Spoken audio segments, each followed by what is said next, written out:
Bismillahirrahmanirrahim. Assalamualaikum warahmatullahi wabarakatuh. Perkenalkan, nama saya Muhammad Nur Aziz dengan NIM 70200121056. Nah, di sini saya akan menjelaskan alasan saya memilih jawaban yang ada di tugas ketiga ini, yang dimana judulnya ialah komposisi dan distribusi penduduk dari mata kuliah dasar kependudukan dari Ibu Sarfaini Suyuti. Nah, pertanyaan yang pertama itu di sini komposisi penduduk dapat juga disebut pengelompokan penduduk dibagi dalam berbagai ciri atau karakteristik tertentu. Pernyataan tersebut ini saya pilih benar ya karena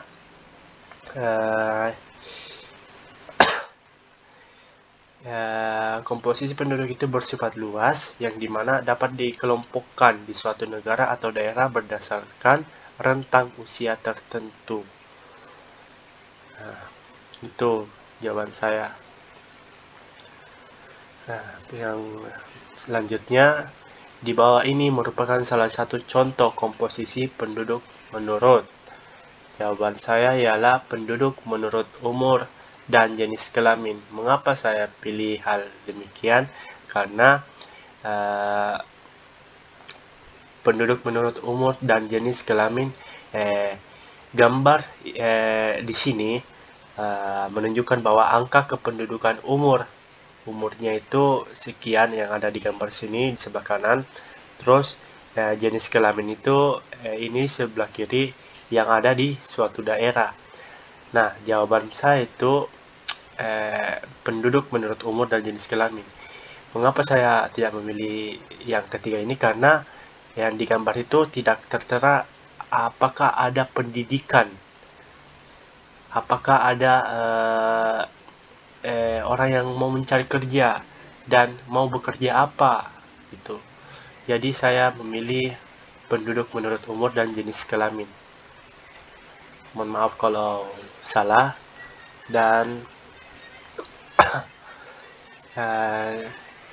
selanjutnya di bawah ini merupakan salah satu contoh komposisi penduduk menurut. Nah, ini yang ada di gambar Badan Pusat Statistik BPS ya. Saya ya sebenarnya menurut umur karena di pilihannya itu hanya mencari kerja menurut umur. Jadi mengapa saya memilih jawaban tersebut? Karena di gambar ini ya hanya umur penduduk di suatu daerah yang diperlihatkan, bukannya kerjanya apa dan jenis kelaminnya pun tidak ada terdapat pada gambar tersebut. Begitulah jawaban saya. Mohon maaf.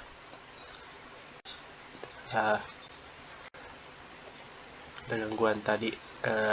Nah, pro rating untuk kelompok atau angka sisa yang tidak masuk dalam kategori data manapun, misalnya data umur, ada yang tidak masuk umur manapun dikarenakan kesalahan dalam perolehan data atau hal lainnya pernyataan tersebut. Ya, saya kira ini benar ya, karena pro rating itu sendiri memiliki definisinya pendapatan yang diberikan secara proporsional. Maka dari itu dalam perhitungan gaji pro itu rata perusahaan harus memberikan gaji tahunan sesuai porsi. Nah, pada ini usia tidak produktif itu di bawah yang produktifnya itu ada disimpulkan rentang usianya dari 15 sampai 64 tahun. Nah, yang tidak produktif itu selebihnya yang dimana 0 sampai 14 tahun dan 64 tahun ke atas. Nah, itu jadi pernyataan tersebut benar.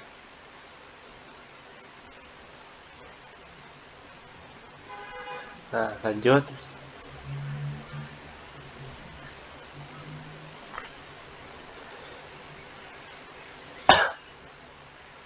Bagaimana cara mencari nilai yang dilingkari pada gambar tersebut yang ada di sini? Nah, itu mencarinya. Mengapa saya menjawab pembagian total prorating dengan TTNS? Karena prorating itu adalah tabel-tabel hasil sensus. Penduduk yang belum mengalami perapian biasanya dijumpai kategori yang tidak terjawab. Nah, jika jumlah penduduk yang tergolong kategori interrelatif sedikit dibandingkan dengan jumlah penduduk secara keseluruhan, maka kelompok penduduk ini dapat disebarkan ke keseluruhan kelompok-kelompok lain dengan menggunakan teknik prorating. Teknik ini dapat dikerjakan dengan dua cara. Yang pertama, mengalihkan masing-masing kelompok penduduk dengan suatu faktor R, jumlah penduduk dibagi jumlah penduduk TT dan NS. Kalau di sini ya, jadi dibagi. Jadi saya memilih pembagian karena di sini ya dibagi.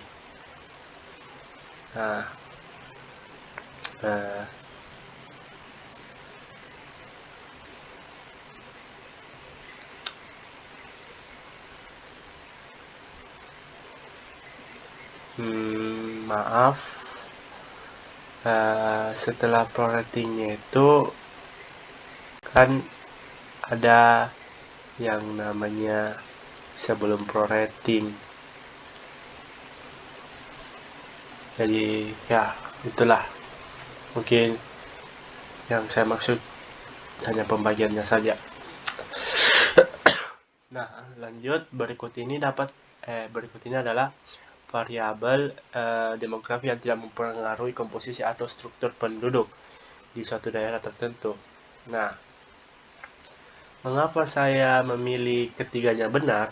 Karena beberapa variabel demografi yang penting termasuk kepadatan penduduk, usia, status, perkawinan, jenis kelamin, dan lain-lain itu ya karena dia itu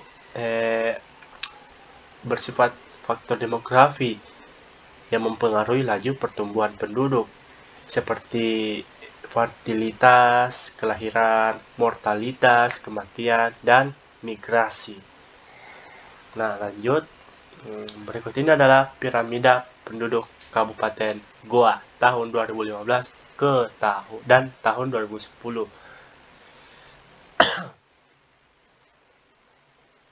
Nah, ini ada piramida tahun 2015 ke tahun 2020. Maaf ya, karena sini mungkin salah ketik, 2015 ke 2020. Nah, yang dimana tingkat kelahiran laki-lakinya itu meningkat. Dilihat dari 2015 ke 2020. Itu laki-lakinya yang ini warna merah meningkat. Lalu tingkatan kelahiran perempuan yang warna biru ini sama-sama meningkat. Jumlah usia tidak produktif laki-laki yang dimana usia tidak produktif itu 0 sampai 14 tahun dan 64 tahun ke atas.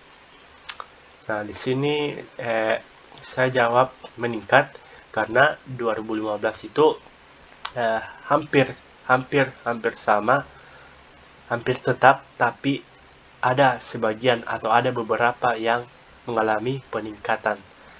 Sama-sama jumlah usia tidak produktifnya perempuan lansia, yaitu ya ini sama meningkat. Pada umumnya ada yang tetap dan ada sebagian yang meningkat. Dan jumlah usia produktif usia 15-19 laki-laki itu 15-19 laki-laki itu tetap ya guys ya, karena sama gitu dari 2015 ke 2020. Nah, lanjut. Piramida penduduk berikut ini menunjukkan jumlah penduduk usia terbanyak adalah salah satu range usia produktif. Nah, usia produktif yang dimana usia produktif itu dari 15 tahun sampai 64 tahun. Nah, di sini soalnya menanyakan bahwa salah satu range usia produktif. Apakah benar atau salah? Jawabannya salah. Karena yang terbanyak itu ada di usia 5-9 tahun. Umur laki-laki sebanyak 9,2% dan umur perempuan 8,9%. Jadi jawabannya salah karena yang paling banyak itu di usia non produktif atau tidak produktif. Lanjut, pada tabel di bawah ini, mengapa kepadatan penduduk Kabupaten Goa lebih rendah daripada Kabupaten Takalar, padahal jumlah penduduk Kabupaten Goa jauh lebih banyak? Nah, di sini saya memilih jawaban melihat pada jumlah penduduk menurut luas wilayah. Ya, karena dari tabel tersebut sudah benar. Kabupaten ini memiliki luas wilayah 1.883,33 km per kubik jumlah penduduk itu, dan jumlah penduduknya banyak 700-an. Nah, karena tabelnya sudah benar, populasi penduduk di Goa ada sekitar 700-an, meningkat ya. Dan Takalar ada 290-an sekarang. Karena dia nggak tahu ini kapan populasinya, mungkin kepadatannya masih sama. Maka mengapa lebih rendah dibanding Takalar? Karena melihat luas wilayah goa tersebut.